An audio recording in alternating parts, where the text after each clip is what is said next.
제주도에 특히 많은 거 하면 바로 제주 감귤, 애꿎은 귤나무들을 모조리 뽑아버리기 시작합니다. 이 제주 감귤의 원조가 다른 곳도 아닌 성당 바로 앞마당에 심어졌던 걸까요?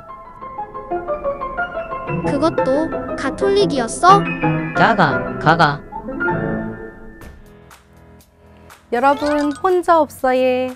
오늘은 대한민국 남쪽의 아름다운 섬 제주도로 랜선 여행을 떠나볼까 해요.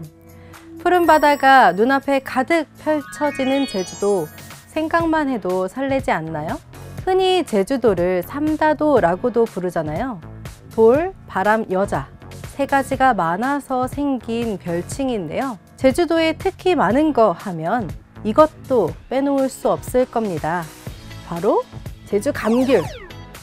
새콤달콤 맛도 좋고 비타민C가 가득하니 몸에 좋아서 저도 귤을 참 좋아하거든요.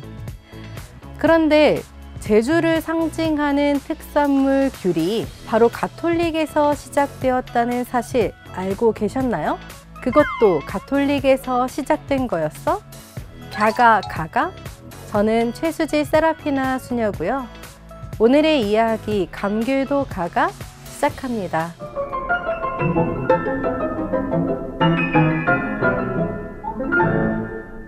하나 까면 두 개 까게 되고 두 개 까면 세 개 까고 싶어지는 게 바로 귤이죠. 까먹는 재미가 쏠쏠한 귤에는 골라먹는 재미도 가득합니다. 귤로 만든 다양한 가공식품들, 귤 초콜릿, 귤 젤리, 귤 피자, 귤 식혜 같은 간식거리는 기본이고요. 귤 막걸리, 귤 맥주, 귤 위스키, 귤로 빚은 술도 종류가 여러 가지입니다. 심지어 밥 한 그릇 뚝딱하게 해준다는 귤 김치까지 존재하는데요. 어디 그뿐인가요? 꼭지가 한라산을 닮아서 이름 붙여진 한라봉부터 천혜향, 레드향, 황금향, 진지향, 새로운 품종들도 정말 다양하잖아요. 하지만 튜닝의 끝은 순정이라는 말도 있듯이 뭐니 해도 제일 입맛 당기는 건 제주 감귤의 대표 주자이자 원조, 바로 이 조생귤이 아닐까 싶습니다.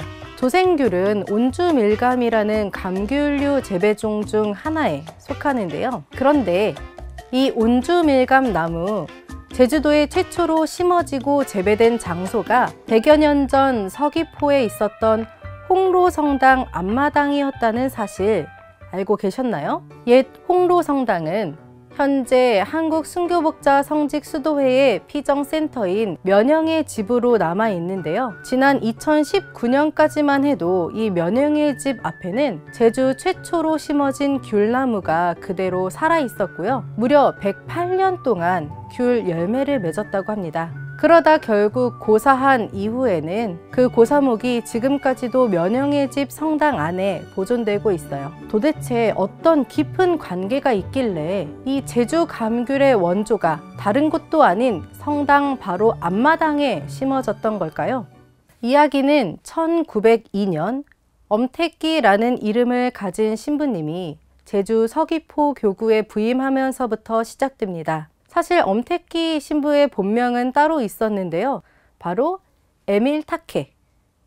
이 본명을 한자로 바꿔서 엄태기라는 조선 이름으로 불렸던 겁니다. 에밀 타케 신부는 파리예방 전교회 소속의 프랑스인 선교사였죠. 타케 신부가 부임했을 당시 제주도는 2년째 흉년에 시달리고 있던 데다 신축교환, 제주 밀란이라 불리는 사건 이후 천주교에 대한 민심이 나빠져서 교우들의 수가 급격히 감소했던 때였습니다. 그래서 선교 활동을 하기에는 상황이 매우 좋지 않았던 거죠. 당시 조선에 파견된 선교사들이 고아원이나 학교, 병원을 조선 곳곳에 세웠다는 건 많이 알고 계시죠? 선교만을 앞세우기보다는 지역 사회의 안정과 변화를 이끌기 위해 노력했던 건데요. 타케 신부 역시 먹을 것이 없어 산에 올라가 도토리라도 주워 먹는 제주 사람들을 보면서 이들에게 어떤 도움을 줄 수 있을까 많은 고민을 했을 겁니다.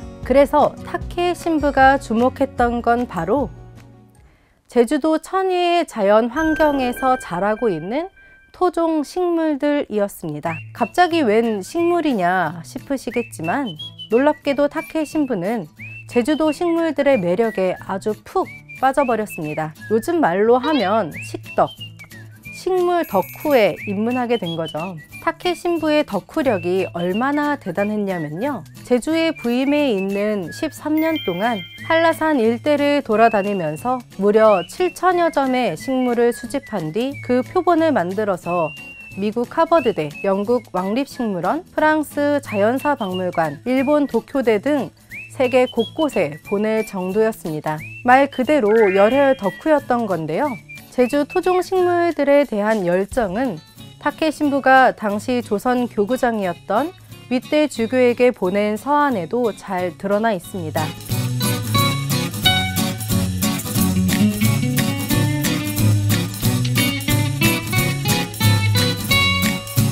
당시 조선은 신종 식물의 낙원으로 서양 학계로부터 큰 관심을 받고 있었는데요. 학자들은 타케 신부가 보낸 식물 표본들에 환호하며 연구에 몰두했습니다. 타케 신부는 학자들에게 식물 표본을 보내는 대가로 받은 돈을 모아 선교 활동에 필요한 자금으로 사용했습니다. 타케 신부가 왜 식물 덕후가 된 건지 이제 이해가 되시나요? 타케 신부는 이 돈으로 땅을 사서 지역 사람들에게 농사를 가르쳤다고 합니다. 타케 신부의 이런 활동은 근대 한국의 식물 분류학에도 중요한 영향을 끼치게 되는데요. 덕분에 제주 산버들, 바위수국, 담쟁이 덩굴, 한라송이풀, 아그베 나무 등등 수많은 자생 식물들이 발굴되었으니까 말이죠. 제주 토종의 이 나무를 처음으로 발견해 보고한 것도 바로 타케 신부였는데요. 어떤 나무였는지 얘기를 들으면서 한번 맞춰보실까요? 1907년 어느 날 타케 신부는 일본에서 활동하는 위르뱅 토리 신부와 함께 높디 높은 한라산 등반에 나섰습니다. 식물 채집을 위해서였죠. 열혈 식덕에게 불가능이란 없다. 타케 신부는 열심히 한라산을 오르고 또 올랐어요. 그렇게 무려 1400m 높이에 올랐을 무렵 아름드리 펼쳐진 이 나무를 발견하게 됩니다. 타케 신부는 이 나무의 표본을 미국 하버드대에 보내서 한국의 토종 식물로 인정받는 데에 기여하는데요. 이 나무는 너무 크지도 너무 작지도 않은 적당한 키에 모양이 삼각형에 가까웠고요. 초록색 잎의 뒷면은 반짝반짝 은백색이어서 무척 아름다웠습니다. 게다가 엄청 튼튼해서 무거운 장식을 달아도 떨어지거나 나무가 휘지 않는다는 장점을 가지고 있었죠. 이 나무가 뭔지 짐작이 가시나요? 이 나무는 바로 전 세계에서 크리스마스 트리로 가장 많이 활용되고 있는 구상나무입니다. 우리가 흔히 봐오던 크리스마스 트리의 토종이 바로 한국의 구상나무였던 겁니다. 그렇다면 오늘의 주인공 감귤나무도 이런 식으로 발견됐던 걸까요? 다시 한라산으로 가보겠습니다. 1908년 4월 타케 신부는 식물 채집을 위해 또 한라산에 올라갔어요. 해발 600m쯤 올랐을 때 타케 신부는 주황빛의 감귤나무가 아니라 눈송이처럼 하얗게 꽃핀 왕벚나무를 발견합니다.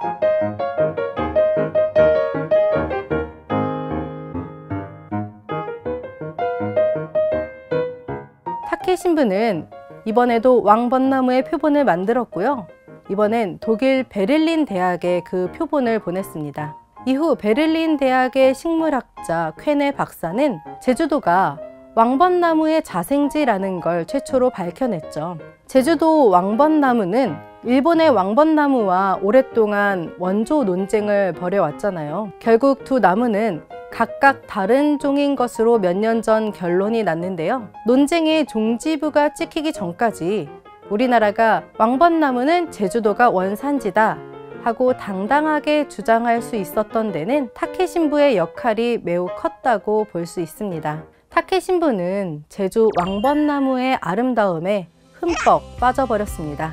왕벚나무를 늘 가까이 하고 싶었던 걸까요? 타케 신부는 훗날 제주를 떠나 부임하는 곳마다 성당 주변에 왕벚나무를 심었는데요. 타케 신부의 사목지였던 경남 창원의 성요셉성당, 전남 나주의 노안성당과 나주성당, 대구 남산교구청에는 지금도 해마다 봄이면 벚꽃을 활짝 피운 오래된 왕벚나무를 만날 수 있습니다. 타케 신부는 1911년 이 제주 왕벚나무를 일본에서 지내는 포리 신부에게 보냈는데요. 포리 신부는 이에 대한 담례로 다른 나무 14그루를 타케 신부에게 선물합니다. 바로 이 나무가 온주 밀감나무, 즉 귤나무였습니다. 타케 신부는 이 귤나무를 성당 마당에 심어서 제주도에서도 잘 자라는 걸 확인했고요. 그 뒤 가난한 농민들에게 나무를 분양해 재배하게 했습니다. 이후 1912년 제주 과원이라는 최초의 감귤 농장이 생기고 오늘날의 제주 감귤 산업으로 발전하기까지 감귤 재배의 토대를 마련했던 사람이 바로 타케 신부였던 거죠. 그런데 그럼 그 전까지 제주도에 귤나무가 없었냐고요? 아닙니다. 물론 제주에 토종 귤나무가 있기는 있었습니다. 제주 감귤에 대한 최초의 기록은 고려사에 등장하는데요. 고려 문종 6년에 탐라에서 매년 바치는 귤의 수량을 얼마로 할지 결정했다는 내용이 담겨 있습니다. 또 조선왕조실록에도 제주 감귤이 나라에 진상하는 중요한 곡물이었다는 걸 알게 해주는 기록들이 다수 존재합니다. 1700년에 그려진 탐라 순력도에는 진상품으로 보낼 귤을 상자에 넣어 포장하는 장면이 나오기도 하죠. 감귤이 진상되면 조선 정부에서는 과거 시험의 일종인 환감제를 베풀어 경축했는데요. 이때 유생들이 감귤을 서로 더 많이 가져가려고 다투었다가 중벌을 받게 되었다는 그런 웃지 못할 기록도 남아 있습니다.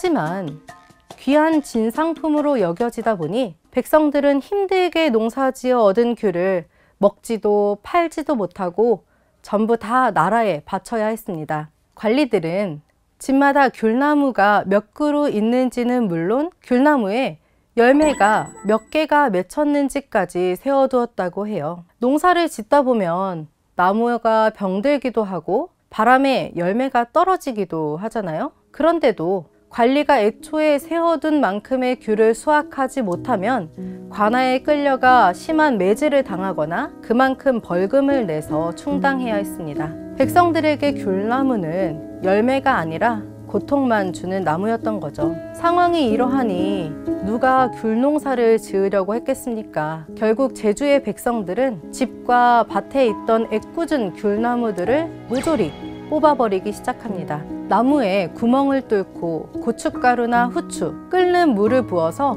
일부러 죽게 만들기까지 했는데요. 귤나무가 죽어버려야 관리들에게 시달리지 않았기 때문이죠. 우연이라도 종자가 땅에 떨어져 싹이 나면 그걸 보는 즉시 가차없이 뽑아버렸다고 합니다. 그렇게 해서 제주 토종의 감귤나무는 점차 그 자취를 감추게 된 것입니다. 그렇게 오랫동안 기피 대상으로 여겨지던 감귤 농사는 타케 신부가 농민들에게 온주밀감 나무를 나눠준 것을 계기로 반전을 맞이하게 됩니다. 소규모 농가를 중심으로 조금씩 이루어지던 감귤 농사가 본격적으로 활성화된 건 1960년대 정부가 제주 감귤 산업 육성에 적극 나서기 시작하면서부터였습니다. 이후 10년 사이 제주도의 귤 재배 면적이 27배나 증가할 정도가 되었는데요. 이 무렵 감귤나무는 농민들에게 대학나무라고 불렸다고 해요. 감귤나무 2그루만 있으면 자녀의 대학 등록금을 댈 수 있을 만큼 수익성이 높아서 생긴 말이었죠. 실제로 당시 감귤 가격은 10kg에 2,500원 정도 했다고 하는데요. 한 그루당 생산량이 60에서 70kg였으니 최소 15,000원에서 2그루면 3만원 정도를 한 해에 벌 수 있었습니다. 당시 대학 등록금이 14,000원에서 3만원 사이였다고 하니 정말 대학나무라고 불렸을 만합니다. 이렇게 제주 감귤은 자녀들 대학도 보내고 제주도 경제를 살리는 데에 큰 역할을 하게 되는데요. 또 생산과 소비량이 급증하면서 국민 과일이 된 귤은 우리에게 오랫동안 새콤달콤한 즐거움을 선사했습니다. 새로운 품종의 과일들이 속속 등장하면서 그 명성이 예전 같지는 않다지만 귤은 여전히 온 국민이 사랑하는 과일이죠. 이제는 사계절 내내 접할 수 있게 되면서 더욱 친근하게 느껴지기까지 하는데요. 언제든 먹고 또 먹고 싶은 귤의 상큼한 매력 속에는 제주의 가톨릭의 복음을 전파하려 노력했던 한 사제의 따뜻한 마음이 담겨 있습니다.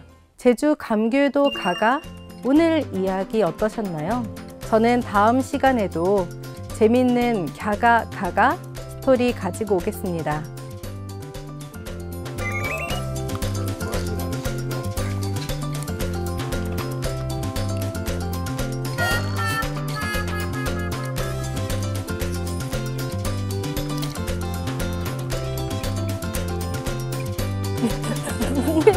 이런 거보다 말하는 게 훨씬 낫네요. 여러분 혼자 없어예.